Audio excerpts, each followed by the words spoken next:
Hello everyone, how are you. आज की जो क्लास है उसमें हम बात करेंगे पार्ट ऑफ 2 कैपेसिटेंस। कैपेसिटेंस के बारे में लास्ट क्लास में हमारी काफ़ी सारी बातें हुई। अब आज की जो क्लास है उसमें मैं आपको उसके आगे का जो पोर्शन है उसके बारे में समझाऊंगा। तो शुरुआत करते हैं। देखिए, लास्ट क्लास में हमने स्टडी की थी कि एयर का जो ब्रेकडाउन है वो होता है 3 × 10⁻6 वोल्ट पर मीटर। कितना होता है? 3 × 10⁻6 वोल्ट पर मीटर। ये एयर का ब्रेकडाउन होता है। ठीक है। अब सपोज करते हैं कि हमारे पास में एक ऐसा मीडियम है जो किसी कंडक्टर के चारों तरफ है और उसकी वैल्यू उसकी जो ब्रेकडाउन वैल्यू है वो है हमारी 3 × 10⁻7 वोल्ट पर मीटर। ठीक है। अगर हम कंपेयर करें तो ये कोई एयर के लिए हमारा ब्रेकडाउन का वैल्यू है और ये हमारी किसी मीडियम के लिए है, मीडियम के लिए वैल्यू है वोल्ट। ठीक है। ये ब्रेकडाउन वोल्टेज फॉर एयर और ये किसी अदर मीडियम के लिए। तो इसमें जो चार्ज स्टोर हो रहा था इस मीडियम की प्रेजेंस में, वो चार्ज और इस मीडियम की प्रेजेंस में जो चार्ज स्टोर हो रहा है वो चार्ज, दोनों में डिफरेंस आएगा। क्यों? क्योंकि इसके बाद में ये वैल्यू जो है वो बड़ी है, तो इसका जो ब्रेकडाउन है वो लेट होगा, काफ़ी टाइम लेट होगा। तो ऐसा मीडियम अगर हम कंडक्टर के चारों तरफ रखते हैं तो उस केस में हम लोग क्या कर सकते हैं?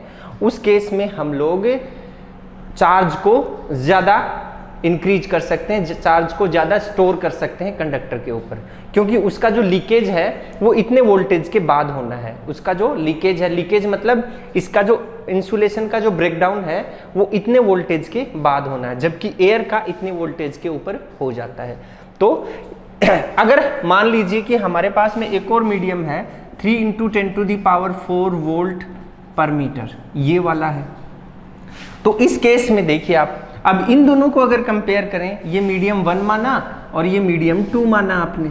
अगर इस केस को अगर आप कंपेयर करेंगे तो इस केस में जो चार्ज की स्टोरेज कैपेसिटी है कंडक्टर की वो इन दोनों से बिल्कुल कम होगी, मतलब सबसे कम होगी। उसके बाद इसकी होगी और सबसे ज़्यादा इसकी होगी, क्योंकि इसके अंदर जो चार्ज का लीकेज है वो इतने वोल्टेज के बाद में शुरू हो जाएगा। क्यों?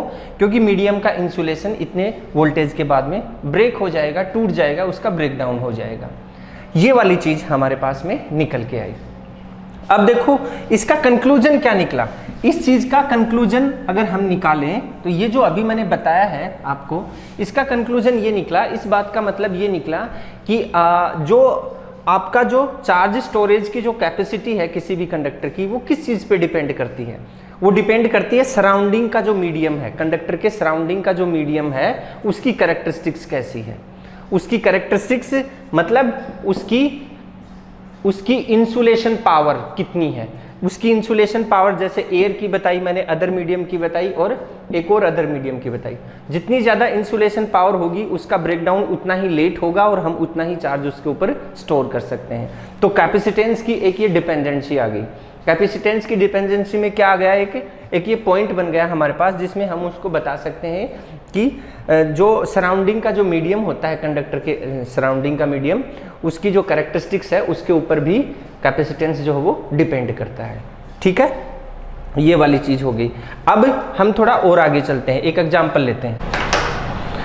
जैसे एक कंडक्टर लिया हमने, ये लीजिए एक कंडक्टर लिया और इस कंडक्टर को हम चार्ज दे रहे हैं, जैसे Q चार्ज हम इसको दे रहे हैं। चार्ज जो है वो इस कंडक्टर के ऊपर इस तरीके से फैलता जा रहा है, इस तरीके से फैलता जा रहा है। देखिए इस तरीके से फैल रहा है इसके ऊपर। ठीक है, इस तरीके से चार्ज इसके ऊपर फैलता जा रहा है, लेकिन जैसे जैसे इसके ऊपर हम चार्ज देते जाएंगे तो इसका पोटेंशियल इंक्रीज होता जाएगा। और पोटेंशियल की एक लिमिट होती है इंक्रीज होने की। उस पोटेंशियल के बाद में, उस लिमिट के बाद में पोटेंशियल क्या करेगा? पोटेंशियल सराउंडिंग का जो मीडियम है उसके इंसुलेशन को ब्रेक डाउन कर देगा, और ब्रेक डाउन होने के बाद में चार्ज जो लीक होना शुरू हो जाएगा, किसमें? सराउंडिंग के मीडियम में। तो हमें क्या चाहिए? हमें एक ऐसा प्रोसेस चाहिए जिसमें हम ये कर सकें कि हम लोग चार्ज अगर किसी कंडक्टर को दे रहे हैं तो उसका पोटेंशियल कम से कम बढ़े। क्यों बढ़े कम से कम? जितना कम से कम बढ़ेगा उतना ही लेट उसका क्या होगा? उतना ही लेट उसके सराउंडिंग के मीडियम का इंसुलेशन का ब्रेकडाउन होगा, और उतना जितना जितना चार्ज हम इसको देंगे उतना ही चार्ज वो स्टोरेज होता जाएगा। कुछ समझ में आया आपको? मैं क्या बताने की कोशिश कर रहा हूं, मैं ये बताने की कोशिश कर रहा हूं कि अगर किसी कंडक्टर को हम चार्ज देते हैं तो चार्ज जैसे ही हम उसको देंगे तो वो चार्ज उसके ऊपर डिस्ट्रीब्यूट होना शुरू हो जाएगा, और जैसे जैसे उसके ऊपर चार्ज डिस्ट्रीब्यूट होता जाएगा उसका पोटेंशियल इंक्रीज होता जाएगा। लेकिन एक लिमिट के बाद में पोटेंशियल जो है वो क्या करेगा, उसके सराउंडिंग के मीडियम के जो इंसुलेशन है उसको ब्रेक डाउन कर देगा और वहां से चार्ज लीक होना शुरू हो जाएगा। तो हमें एक बेस्ट कैपेसिटर, मतलब एक बेस्ट चार्ज स्टोरेज डिवाइस की अगर हम बात करें तो उसमें क्या होना चाहिए, उसमें एक ऐसा सिस्टम होना चाहिए कि हम चार्ज देते जा रहे हैं लेकिन उसका जो पोटेंशियल है वो कम से कम बढ़े, और अगर वो कम से कम बढ़ेगा तो उसका जो लीकेज है, उसका जो ब्रेकडाउन है, किसका, सराउंडिंग के मीडियम का जो ब्रेकडाउन है वो लेट होगा, काफ़ी टाइम बाद में होगा, तब तक चार्ज बहुत ज़्यादा स्टोर हो चुका होगा, और काफ़ी टाइम बाद में अगर होगा तो चार्ज की स्टोरेज बढ़ जाएगी और हम बहुत सारा चार्ज स्टोर कर पाएंगे। ये चीज़ मैं आपको समझाने की कोशिश कर रहा हूँ। इसके लिए एक एग्जांपल लेते हैं। जैसे सपोज करते हैं कि हमारे पास में 2 ड्रम है। देखिए यहाँ पे, जैसे ये एक ड्रम है हमारे पास इस तरीके से, और ये एक और ड्रम है हमारे पास इस तरीके से। देखिए आप, ऐसे 2 ड्रम है आपके पास, ये ठीक है, ये लीजिए इस तरीके से, ठीक। अब हमने क्या किया, इन ड्रम में पानी भरना शुरू किया, इसमें और इसमें, दोनों में पानी भरना शुरू किया। जब पहले ड्रम में हमने पानी भरा 10 लीटर तो वो यहाँ तक आ गया, 10 लीटर पानी भरा वो यहाँ तक आ गया। इसमें जब 10 लीटर पानी भरा तो वो यहाँ तक ही आया, ठीक। अब ये पहले 10 लीटर की बात है, यहाँ पे फिर से हमने 10 लीटर पानी भरा तो इसमें यहाँ तक आ गया, ये 10 लीटर, और इसमें फिर से 10 लीटर पानी भरा तो वो यहाँ तक आया, ठीक है। फिर इसमें 10 लीटर पानी भरा हमने तो वो ये फुल हो गया है, मान लीजिए कि ये यहाँ तक आ गया, ये 10 लीटर पानी भरा, और इसमें फिर से 10 लीटर पानी भरा तो ये यहाँ तक आया। इसका लेवल बढ़ रहा है, इंक्रीज हो रहा है। लेवल बढ़ने का मतलब इसका पोटेंशियल बढ़ रहा है, ठीक है। फिर हम इसमें 10 लीटर पानी भरेंगे दोबारा से तो इसके अंदर पानी जो है वो लीक हो जाएगा। लेकिन इसमें 10 लीटर पानी भरा तो फिर हमारे पास में ये वाली कंडीशन आई। अब देखिए, इसके अंदर 40 लीटर पानी का जो स्टोरेज है वो कंप्लीटली नहीं हो रहा है, ये जल्दी भर रहा है, मतलब इसका जो लेवल है वो जल्दी इंक्रीज हो रहा है। लेवल मतलब इसका पोटेंशियल जल्दी इंक्रीज हो रहा है, जबकि इसका जो लेवल है वो धीरे धीरे इंक्रीज हो रहा है। अब ये तो कंप्लीटली फिल हो चुका है, अब अगर इसमें और पानी डालेंगे तो वो लीक होने लग जाएगा, बाहर निकलने लग जाएगा, ठीक। और अगर इसमें और पानी डालेंगे तो वो कंटिन्यूअसली हम और 10 लीटर डाला और 10 लीटर डाला और 10 लीटर डाला और 10 लीटर डाला, इसका जो लेवल है दैट मीन्स इसका जो पोटेंशियल है वो धीरे धीरे इंक्रीज हो रहा है, और इसमें स्टोरेज ऑफ वाटर वो मैक्सिमम हो रहा है। समझ में आई कुछ बात? यही चीज मैं आपको चार्ज के लिए समझाने की कोशिश कर रहा हूं। अब ये कंडक्टर 1 मान लीजिए, ये कंडक्टर 2 मान लीजिए।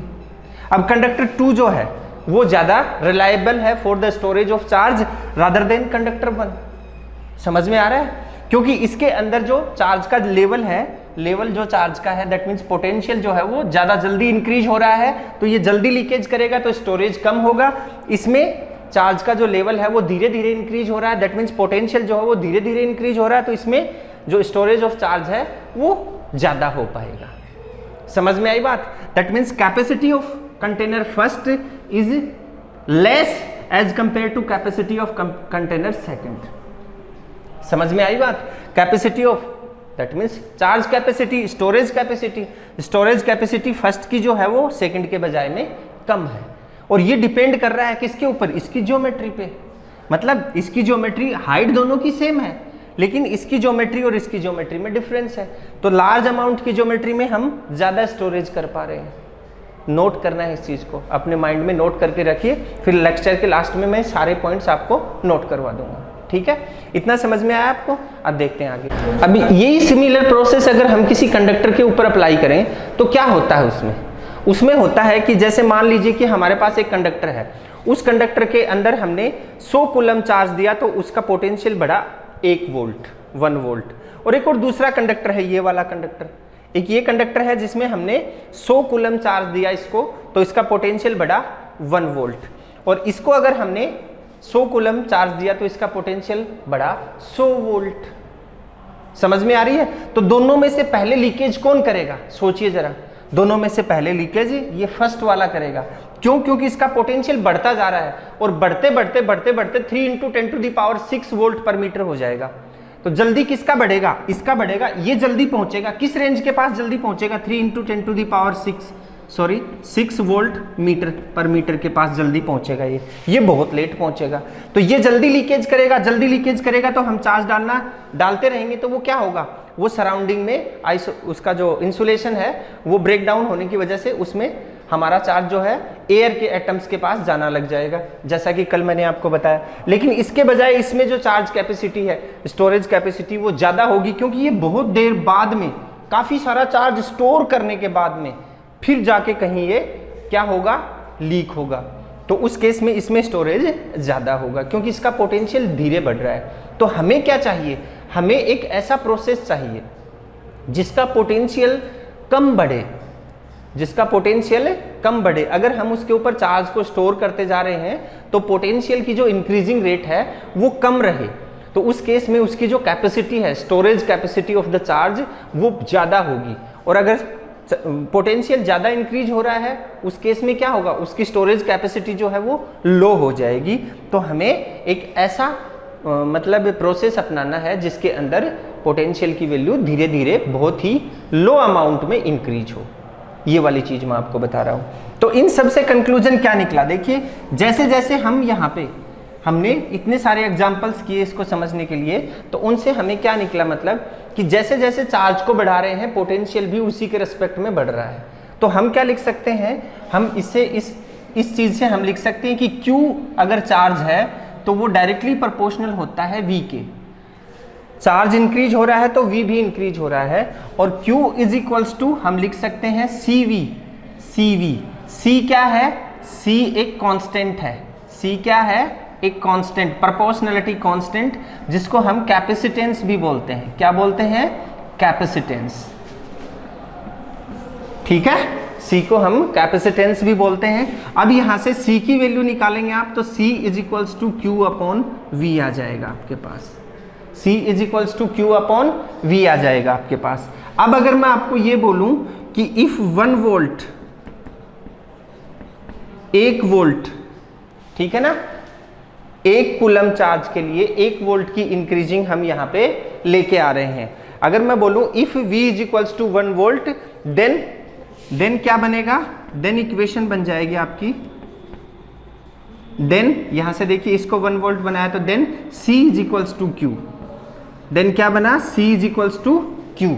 मतलब 1 वोल्ट पोटेंशियल इंक्रीज करने के लिए जो चार्ज चाहिए हमें, ध्यान से सुनिएगा इस बात को, बिल्कुल कांस्टेंट माइंड को एकदम कंसंट्रेट करके, एकदम एकाग्रचित करके दिमाग को ध्यान से सुनिएगा। इसमें बहुत ज़्यादा कंफ्यूजन होता है स्टूडेंट्स के, इसलिए मैं इसको बता रहा हूँ, कुछ एग्जांपल्स लेके भी बताऊंगा आपको।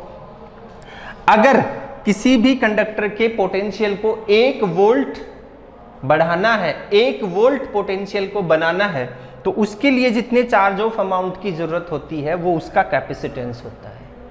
वो क्या होता है? उसका कैपेसिटेंस होता है। दोबारा से देखिए, सपोज कीजिए ये है, ये कोई कंडक्टर है, इस कंडक्टर का चार्ज, इस कंडक्टर को कितना चार्ज दिया गया कि इसका पोटेंशियल 1 वोल्ट हो गया? दोबारा से सुनिएगा, ये कोई कंडक्टर है, इसकी साइज और शेप देख लीजिए आप, देख लिया। अब इस कंडक्टर को कितना चार्ज दिया गया वही इसका कैपेसिटेंस होगा जब इसका पोटेंशियल 1 वोल्ट हो जाए। 1 वोल्ट पोटेंशियल के लिए जितने अमाउंट ऑफ चार्ज इस कंडक्टर को देना पड़ेगा वो इसका कैपेसिटेंस होगा। Is that clear? ये यहां पे भी उसी चीज को डिफाइन कर रहे हैं। 1 नंबर बात। अब मान लीजिए ये है, ये एक दूसरी बॉडी है, इसकी शेप बदल गई है, ठीक है। अब हमने क्या किया? पहले तो मैंने इसके लिए लिया, मान लीजिए 1 कूलम चार्ज दिया तो कितना बढ़ा? 1 वोल्ट। तो इसका कैपेसिटेंस कितना है? 1 फैरेड। कितना है? 1 फैरेड। फैरेड कैसे है वो अभी बताऊंगा मैं आपको, ठीक है। अब ये ले लिया, इसको 50 कूलम चार्ज दिया, कितना 50 कूलम चार्ज, और इसका पोटेंशियल कितना इंक्रीज हुआ 1 वोल्ट, कितना इंक्रीज हुआ 1 वोल्ट, तो इसका कैपेसिटेंस कितना होगा 50 फैरेड, कितना होगा 50 फैरेड। ओके, अब जैसे ये है, इसको देखिए आप, अगर इसको हमने 25 कूलम चार्ज दिया, कितना दिया 25 कूलम चार्ज, तो इसका पोटेंशियल बढ़ा 1 वोल्ट, तो इसका कैपेसिटेंस कितना होगा 25 farad. Is that clear, is that clear और नॉट? तीन एग्जाम्पल देके बताए मैंने आपको, ठीक है, ये तरीका होता है इसका। अब जैसे जैसे हम चार्ज इंक्रीज करते जाएंगे वैसे वैसे हमारे पास में क्या होगा, कैपेसिटेंस भी इंक्रीज होता जाएगा। इस इक्वेशन से हमें यही देखने को मिलता है। अब ये जो कैपेसिटी है, ये अलग अलग टाइप के जो मटेरियल हैं हमारे, अलग अलग टाइप के जो कंडक्टर हैं उनके ऊपर अलग अलग हो सकता है कैपेसिटेंस। क्यों? क्योंकि ये उनकी साइज और शेप, दैट मीन्स उनकी ज्योमेट्री के ऊपर डिपेंड करेगा। पहली चीज किस पे डिपेंड करेगा, सराउंडिंग का जो मीडियम है उसकी कैरेक्टरिस्टिक्स पर, क्योंकि उसका इंसुलेशन कितना है इस बात के ऊपर डिपेंड करेगा। मैंने समझाया आपको। दूसरी चीज, छोटा टैंक और बड़ा टैंक लेके मैंने आपको बताया, उसमें छोटे और बड़े टैंक की वजह से उसका जो पोटेंशियल है, मतलब लेवल ऑफ वाटर जो है वो अलग अलग है। ऐसे ही चार्ज जो है उसका भी लेवल होता है और उसी को हम पोटेंशियल बोलते हैं, ठीक है। तो उस केस में भी बड़ी साइज और छोटी साइज, उसकी शेप और जो साइज है, उसकी जो ज्योमेट्री है, हाइट, विड्थ और लेंथ, सबके ऊपर डिपेंड करेगा। तो ज्योमेट्री जैसी होगी उसका कैपेसिटेंस वैसा ही होगा। ये चीज़ भी हमें ध्यान में रखनी है, ठीक है। अब देखो, जैसे ये जो चीज़ मैंने आपको बताई है, इसको हम कैसे समझें, एक और तरीका और बताता हूँ। मैंने तीन एग्जाम्पल बताए आपको, लेकिन इसके अलावा एक और तरीका और भी बताता हूँ आपको। वो क्या है वो देखिए आप। जैसे फॉर एग्जाम्पल मान लीजिए कि हमारे पास में कोई भी 1 वोल्ट बढ़ाने के लिए जो चार्ज हमें रिक्वायर होता है, उसके लिए ही हम बात कर रहे हैं। जैसे किसी टैंक में हम 1 सेंटीमीटर का लेवल ऑफ वाटर बढ़ाते हैं, कितना 1 सेंटीमीटर, ध्यान से सुनिएगा आप।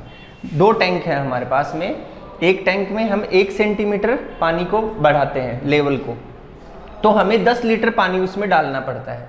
एक नंबर बात। एक और टैंक है हमारे पास में जिसमें 1 सेंटीमीटर लेवल बढ़ाने के लिए हमें 1 लीटर ही पानी डालना पड़ता है। समझ में आया बात आपको? तो इसी चीज को हम चार्ज से रिलेट कर सकते हैं। तो 10 सेंटीमीटर जो बढ़ा रहे हैं हम, 1 सेंटीमीटर जो बढ़ा रहे हैं, जिसमें 10 लीटर की रिक्वायरमेंट होती है, वो ज़्यादा स्टोर कर रहा है उतने ही लेवल में। 1 सेंटीमीटर लेवल में वो 10 लीटर पानी स्टोर कर रहा है, और दूसरे वाला उसी 1 सेंटीमीटर में, जिनकी हाइट सेम है, उसी 1 सेंटीमीटर में 1 लीटर ही पानी स्टोर कर रहा है। समझ में आ रही है? तो दोनों की स्टोरेज कैपेसिटी है वो डिफरेंट हो गई है, और उसी कैपेसिटी के अकॉर्डिंग उनमें लीकेज कब कौन से में जल्दी होगा ये भी हम समझ सकते हैं। दोनों में स्टोरेज कौन से में ज़्यादा होगा ये भी हम समझ सकते हैं। दोनों में जल्दी से हाइट किसकी बढ़ेगी ये भी हम समझ सकते हैं। तो ये वाली चीज़ इसमें हमें कंसीडर करनी है, ठीक है। अब जैसे ये टैंक वाला एग्जाम्पल था हमारा, इसी तरीके से ये चीज़ हम अप्लाई कर सकते हैं कंडक्टर के ऊपर। तो जिस कंडक्टर में ज़्यादा चार्ज स्टोरेज होगा उसकी कैपेसिटी ज़्यादा होगी, और जिसमें कम चार्ज स्टोरेज होगा उसकी कैपेसिटी कम होगी। ये जो कैरेक्टरिस्टिक्स है कंडक्टर की चार्ज स्टोर करने की, इसी को हम बोलते हैं कैपेसिटेंस। क्या बोलते हैं? कैपेसिटेंस। और उसके लिए हमारे पास में ये फॉर्मूला निकल के आता है।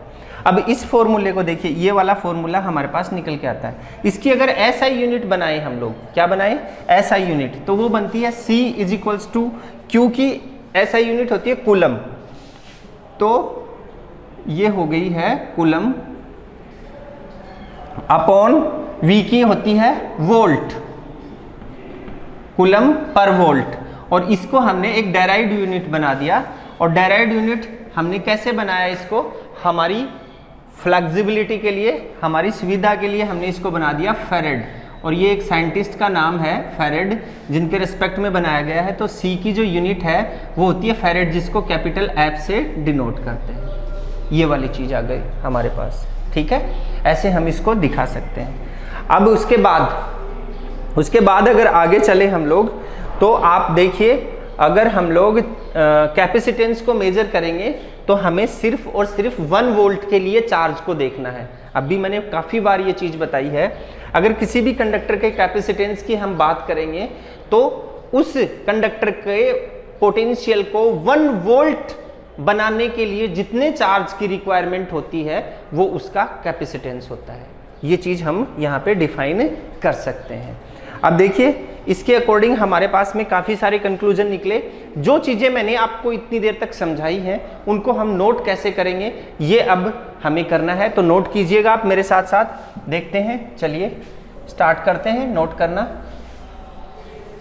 हाँ, नोट करने से पहले एक चीज़ देखिए, और हमारे पास इक्वेशन किस कौन कौन सी निकल के आई। हमारे पास इक्वेशन 1 निकल के आई, मैं यहाँ लिख देता हूँ, यहाँ लिख देता हूँ, 1 मिनट। हमारे पास एक इक्वेशन आई C = Q/V। नंबर 2, इसी इक्वेशन को हम कैसे लिख सकते हैं, Q = CV। और नंबर 3, इसी इक्वेशन को लिख सकते हैं V = Q/C। ये 3 इक्वेशन हमारे पास निकल के आई जिनसे हम छोटे छोटे न्यूमेरिकल्स बना के सोल्व कर सकते हैं। छोटे छोटे न्यूमेरिकल्स हमारे इससे बन सकते हैं। ठीक है, ये कैपेसिटेंस की जो इक्वेशन है उससे हमें मिली। अब जो चीज़ हमने रीड की थी अभी तक समझी है उसको राइट करते हैं, और साथ साथ आप लोग भी राइट करना। सबसे पहले हम बात करेंगे नंबर 1 पॉइंट लगा के कैपेसिटेंस से रिलेटेड। तो कैपेसिटेंस की बात हो रही, तो कैपेसिटेंस क्या है। कैपेसिटेंस एक टर्म है जो रिलेटेड है किससे, कंडक्टर से। तो ध्यान से देखिए, सबसे पहले लिखेंगे आप capacitance. Capacitance is a term which is related to a conductor। ठीक है, नंबर 1 बात। नंबर दो सुनिए, दूसरी क्या है, कैपेसिटेंस के बारे में दूसरी बात आपने जो सीखी वो क्या है वो अभी बताता हूं मैं। चार्ज गिवन टू इंक्रीज, बार बार बोला है मैंने इसके बारे में। जैसे हमने चार्ज दिया, चार्ज गिवन टू इंक्रीज, क्या इंक्रीज करने के लिए, potential. Increase the potential,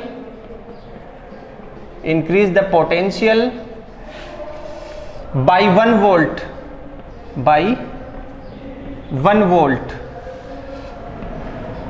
it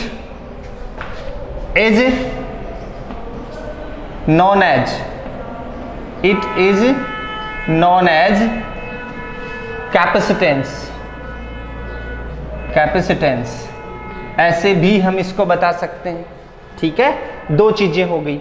number 3, तीसरी क्या चीज हो सकती है, चार्ज। यहां से देखिए, इसमें देखिए, charge per unit volt. 1 volt को 1 यूनिट वोल्ट बोल सकते हैं ना, तो charge per unit volt is known as capacitance. Charge per unit volt is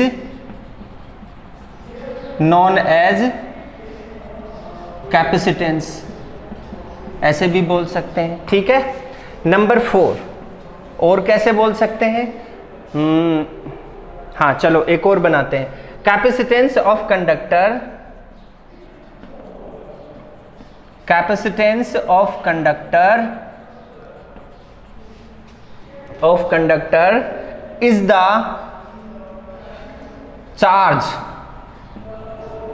required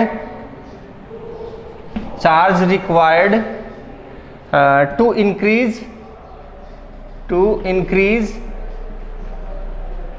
increase the potential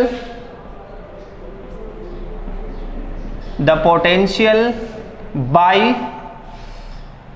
1 volt, ये चीज आ गई आपकी। ठीक है, ये तो हो गया कैपेसिटेंस के बारे में। अब 2 चीजें और बताई थी मैंने आपको, वो थी डिपेंडेंसी, कि कैपेसिटेंस जो है वो किस चीज पर डिपेंड करता है। तो एक तो सराउंडिंग का जो मीडियम है उसकी कैरेक्टरिस्टिक्स पर, और दूसरा कंडक्टर की ज्योमेट्री पर, उसकी शेप और साइज पर। तो वो भी लिख देते हैं हम लोग यहाँ पे। दूसरा आता है dependency of capacitance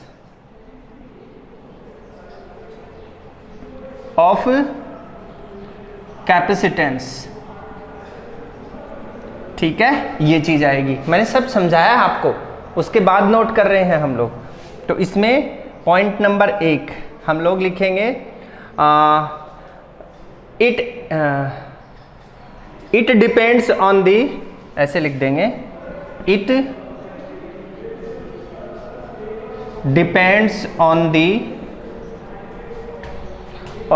characteristics of medium,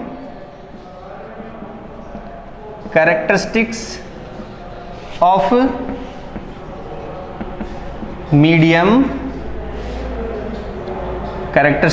medium which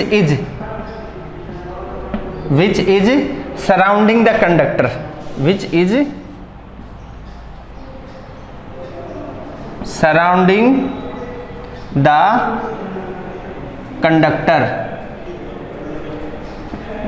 conductor. ये हो गया। नंबर 2 नंबर किस पे डिपेंडेंसी है? साइज और शेप के ऊपर। तो नंबर 2 पे क्या लिख देंगे आप लोग? Capacitance of conductor, capacitance of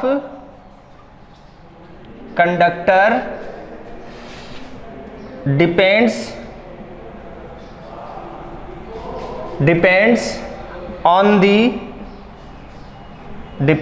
on the geometry, मतलब shape and size, geometry of the conductor,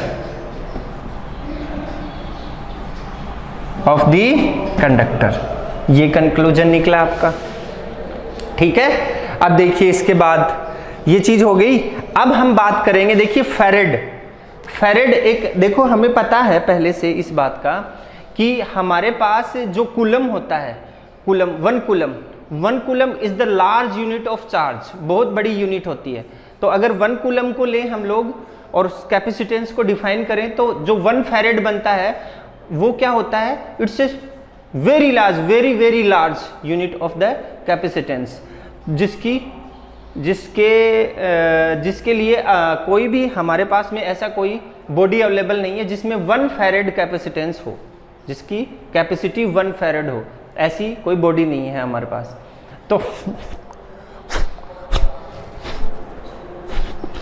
तो उसके लिए हम लोग क्या करेंगे? उसके लिए हम लोग एक प्रैक्टिकल यूनिट बनाएंगे, छोटी यूनिट, जिसको हम माइक्रो फेरेड और पिको फेरेड यूज में ले सकते हैं। वो कैसे बनाएंगे वो भी मैं आपको बताऊंगा। तो सबसे पहले हम बात करेंगे 1 फेरेड की। 1 फेरेड की डेफिनेशन बनाएंगे, जो कि मैंने आपको बताया था, coulomb per volt is equals to farad, coulomb per volt is equals to farad. एक डायरेक्ट यूनिट बना दी हमने फेरेड नाम के साइंटिस्ट के रिस्पेक्ट में। तो 1 फेरेड की डेफिनेशन भी हम नोट करते हैं, पहले इनको कंप्लीट कर लीजिए आप। हाँ जी, तो 1 फेरेड क्या है उसकी बात कर रहे थे हम लोग। देखिए 1 फेरेड, डिफाइन 1 फेरेड। तो हम लोग इसके लिए क्या करेंगे, देखना आप ध्यान से। तो हम लोग इसके लिए लिखेंगे 1 farad capacitance, 1 farad capacitance, 1 farad capacitance belong to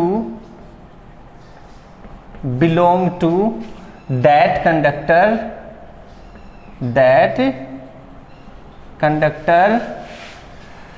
which needs 1 coulomb charge, 1 coulomb charge for increasing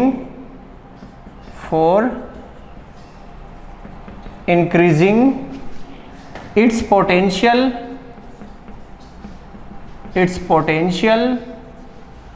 by 1 volt. That means C is equals to Q over V. That means आप क्या लिख सकते हैं? C is equals to 1 coulomb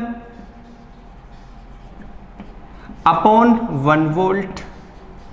That means C is equals to 1 farad. और इसी के according ये definition बनी है आपकी, ठीक है। ये चीज हो गई आपकी। अब देखिए उसके बाद आगे चलते हैं अपन। अब हम बात करने वाले हैं नेक्स्ट टॉपिक की, जो है हमारा capacitance of A spherical conductor, उसकी बात करेंगे अब लोग। देखो नेक्स्ट जो टॉपिक है उसकी बात करेंगे। अब हमें एक चीज का पता है, देखो अभी मैंने बताया कि 1 coulomb Q is equals to 1 coulomb charge is the large unit, बहुत बड़ी यूनिट होती है ये, ठीक है। अगर 1 कूलम चार्ज लार्ज यूनिट है तो 1 farad is also very large unit, very large unit. और प्रैक्टिकली अगर हम देखें तो इतनी 1 फैरेड कैपेसिटी किसी की होती ही नहीं है, ठीक है। तो अब हम आगे चलते हैं और अपने अगले टॉपिक के ऊपर चलते हैं, और उस टॉपिक का नाम है capacitance of A spherical conductor. अब हम देखते हैं कि बड़े से बड़ा एक कंडक्टर लेते हैं हम लोग और उसका कैपेसिटेंस निकाल के देखते हैं, और उसका कैपेसिटेंस कितना आता है ये चीज देखते हैं हम लोग। हमने लिखा है यहाँ पे कैपेसिटेंस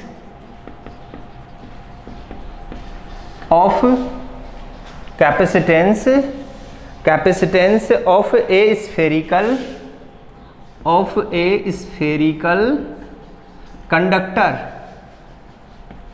ए स्फेरिकल कंडक्टर, ठीक है। ये करना है हमें। तो मान लेते हैं कि हमने एक कंडक्टर लिया, एक स्फेयर लिया जिसकी रेडियस है r, ये इसकी रेडियस है r, ठीक है। ये एकदम स्फेरिकल कंडक्टर है, ऐसे कोई स्फेरिकल कंडक्टर है। इसको चार्ज दिया Q और इसका पोटेंशियल हो गया V। चार्ज Q देने से इसका पोटेंशियल कितना हो गया V। किसी R रेडियस के स्फेरिकल कंडक्टर को Q चार्ज देने से उसका पोटेंशियल हो जाता है V। अब हम इसके बारे में लिखते हैं, कैसे लिखेंगे? चार्ज टू Q ऐसे लिख देते हैं, charge to Q is given to a spherical conductor of radius capital R, since we know that last का जो लेसन था ना, सॉरी लास्ट के जो टॉपिक थे हमारे, उसमें हमने पोटेंशियल पढ़ा था, किसके लिए? सेल के लिए और स्फीयर ऑफ चार्ज के लिए, कंडक्टिंग सेल के लिए और स्फीयर ऑफ चार्ज के लिए। तो हमें उसके बारे में पता है, since we know that potential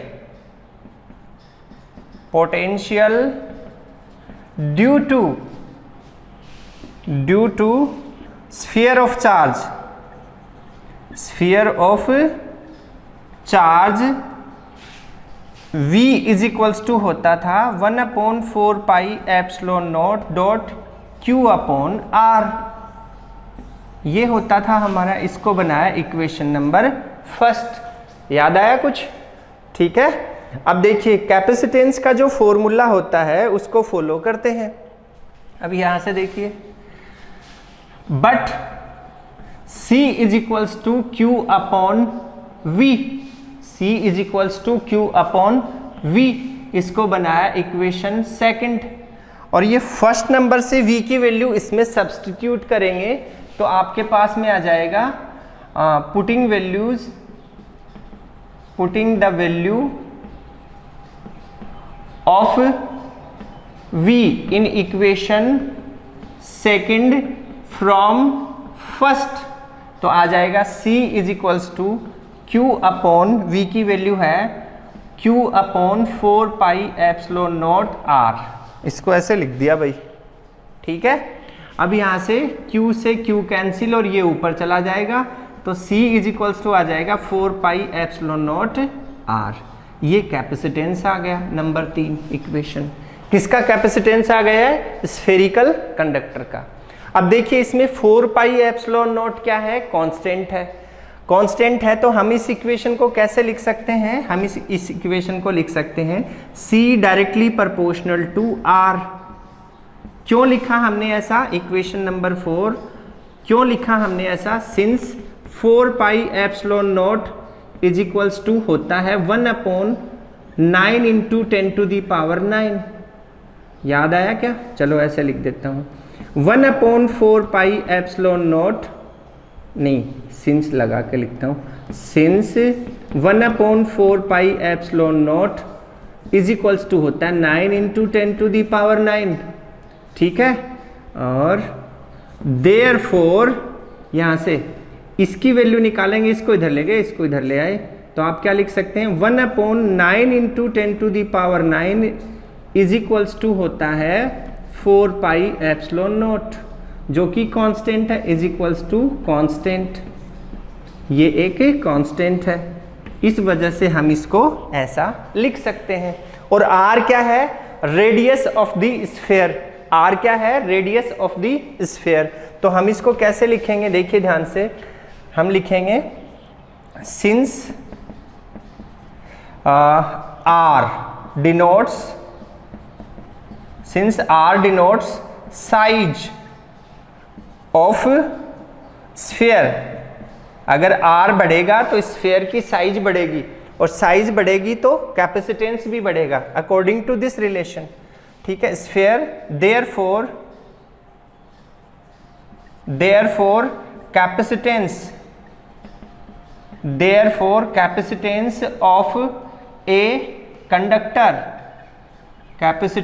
of a conductor depends, वही चीज निकल के आई आपके पास, depends upon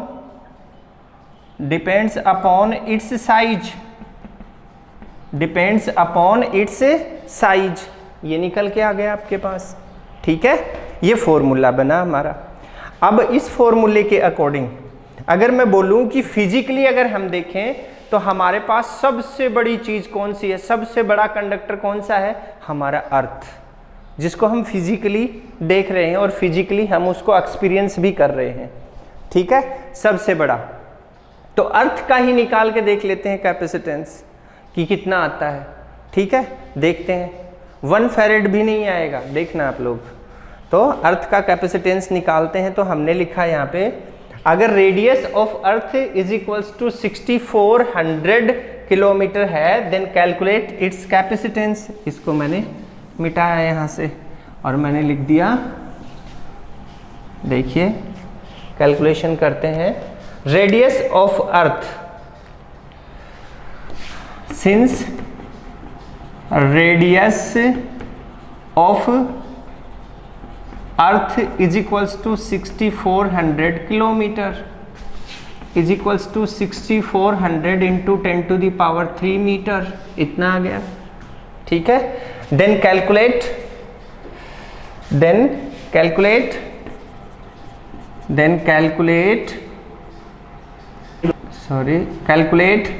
the capacitance of earth, ठीक है। और अर्थ क्या है, स्फेरिकल शेप में है, तो उसके लिए फॉर्मूला ये है हमारे पास। तो हमने लिखा C is equals to capacitance of earth, EARTH, earth is equals to 4 pi epsilon naught की वैल्यू क्या है, 4 पाई एप्सिलॉन नॉट की वैल्यू है 1/9 into 10 to the power 9, 1/9 into 10 to the power 9 into radius कितनी है 64 और into 10 to the power 5 metre, ऐसे लिख दिया। ये 2 0 और ऐड कर दिए इसमें। अब इनको काट दीजिए, ये आ गई 4 पावर, तो हम लिख सकते हैं C earth is equals to 64 ऊपर चला गया अपॉन 9 इंटू ये आ गया ऊपर 10 टू दी पावर -4, इसको ऊपर ले आए, 4 बची थी यहाँ पे, ठीक है। अब इसको काट देते हैं, डिवाइड करते हैं, तो C earth is equals to आ जाएगा आपके पास में, इसमें भाग लगाया तो 7 टाइम्स 1 बचा 1 9 1 1 इतना कर दिया into 10 to the power -4 farad, इतना फैरेड आया। अब देखो माइनस की 4 लगी हुई है, ठीक है, तो क्या 1 फैरेड के इक्विवेलेंट है, बिल्कुल नहीं है, ठीक। इसको हम माइक्रो फैरेड में कन्वर्ट करेंगे तो ये इधर आ जाएगा पॉइंट इधर आ जाएगा और ये आ जाएगा 0.711 माइक्रोफेरेड, मतलब 10⁻⁻⁶ फेरेड आ जाएगा। तो हमारे देखने इस चीज़ से कंक्लूजन क्या निकला? इस चीज़ से कंक्लूजन ये निकला कि हमारा अर्थ इतना बड़ा होते हुए भी उसकी कैपेसिटेंस भी 1 फेरेड नहीं होती, इसलिए farad is the large, very large unit of the capacitance. तो हम प्रैक्टिकली किस यूनिट को अपनाएंगे? माइक्रोफेरेड और पिकोफेरेड को अपनाएंगे। माइक्रोफेरेड एंड पिकोफेरेड को यूज में लेंगे हम लोग। तो मैं क्या लिख दूं यहाँ पे? एक स्टेटमेंट लिख देता हूँ आपके लिए, और वो स्टेटमेंट क्या होगा देखते हैं अभी। हम लोग लिख सकते हैं 1 farad is the large unit of the capacitance, therefore the practical unit are taken as, therefore the practical unit are taken as microfarad, that means microfarad and picofarad, that means pf। ठीक है, ये हम use में लेंगे। कब use में लेंगे? क्योंकि फेरेड इज द लार्ज यूनिट, ऊपर लिख देते हैं बिकॉज, यहां लिख देते हैं नीचे, because फेरेड is the very large unit. ठीक है, क्योंकि ये बहुत ही बड़ी यूनिट है। अब माइक्रोफेरेड कहाँ काम में लेंगे और पिकोफेरेड कहाँ काम में लेंगे ये भी बता देता हूं मैं आपको। Microfarad is used in electrical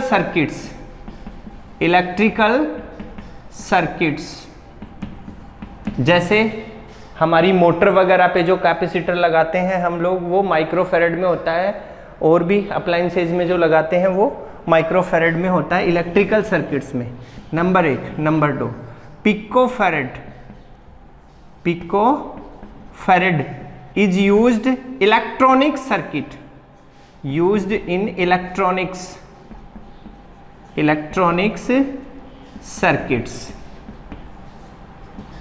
circuits में यूज लेंगे। इलेक्ट्रॉनिक सर्किट्स में मतलब जैसे ट्रांजिस्टर वगैरह हैं, उसके अंदर जो कैपेसिटर हम यूज में लेते हैं वो पिकोफेरेड में होता है। अब इनकी वो लिखते हैं 1 माइक्रोफेरेड इज इक्वल्स टू होता है 10⁻⁻⁶ फेरेड, याद रखना ये। And 1 picofarad is equals to होता है 10⁻⁻12 फेरेड। ये हमें याद रखना, जब हम कैलकुलेशन करेंगे, न्यूमेरिकल सोल्व करेंगे, तब हमें इनको यूज में लेना है। ये था आपका आज का लेक्चर, और नेक्स्ट क्लास में हम पढ़ेंगे पैरेलल प्लेट कैपेसिटर। क्यों पढ़ेंगे पैरेलल प्लेट कैपेसिटर, उसका रीजन बताता हूँ मैं आपको, नहीं बताऊँगा आज, नेक्स्ट क्लास में बताऊँगा कि हम पैरेलल प्लेट कैपेसिटर क्यों बनाते हैं, उसका क्यों यूज किया हमने। ठीक है, तब तक के लिए इजाज़त चाहता हूँ। Thank you, have a nice day.